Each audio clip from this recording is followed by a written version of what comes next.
Presence खबरें जिनसे है आपको सरोकार। गाजा से इजराइल की ओर दागे गए दर्जनों रॉकेट, एक की मौत।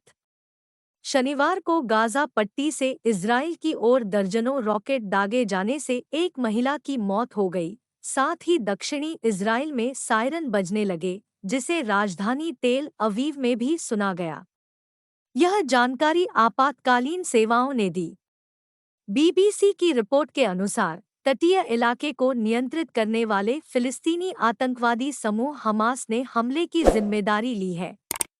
समाचार एजेंसी शिन्हुआ की रिपोर्ट के अनुसार हमास नेता मोहम्मद अल्दीफ ने इजराइल के खिलाफ एक नए सैन्य अभियान अलक्सा फ्लड की शुरुआत की भी घोषणा की। इजराइल की मैगन डेविड एडोम रेस्क्यू एजेंसी के मुताबिक 2 लोगों को चोटें भी आई हैं, जिनमें से एक की हालत गंभीर है। प्रधानमंत्री बेंजामिन नेतन्याहू के कार्यालय ने कहा कि रॉकेट हमलों के परिणामस्वरूप सुरक्षा प्रमुखों की बैठक होने वाली है। सुनक ने भारत-कनाडा के बीच जारी तनाव कम होने की जताई उम्मीद।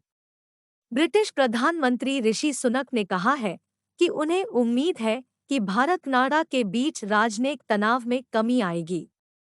बिगड़ते संबंधों के बीच नई दिल्ली ने ओटावा से 10 अक्टूबर तक अपने 41 राजनयिकों को वापस बुलाने को कहा है।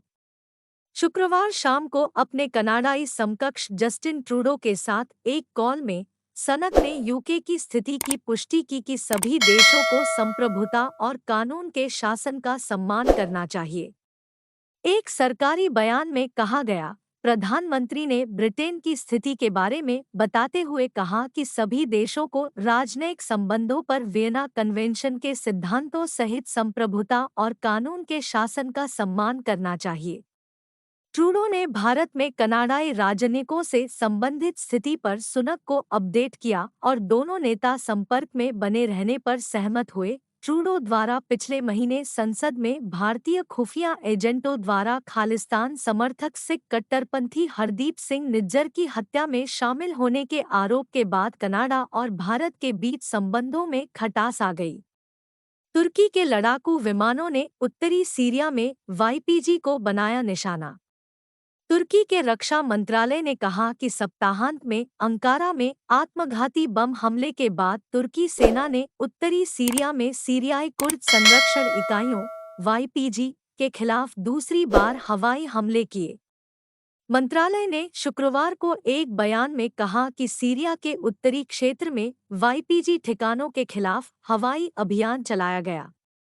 बयान के अनुसार हवाई हमलों में मुख्यालय, आश्रयों और गोदामों को निशाना बनाया गया और 15 ठिकानों को नष्ट कर दिया गया।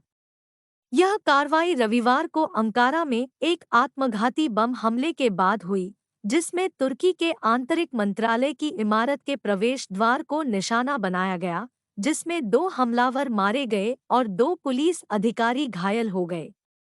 समाचार एजेंसी शिन्हुआ की रिपोर्ट के अनुसार तुर्की के आंतरिक मंत्रालय ने कहा कि दोनों हमलावरों की पहचान प्रतिबंधित कुर्दिस्तान वर्कर्स पार्टी (पीकेके) के सदस्यों के रूप में की गई है और वे सीरिया से आए थे। BNT की खास पेशकश।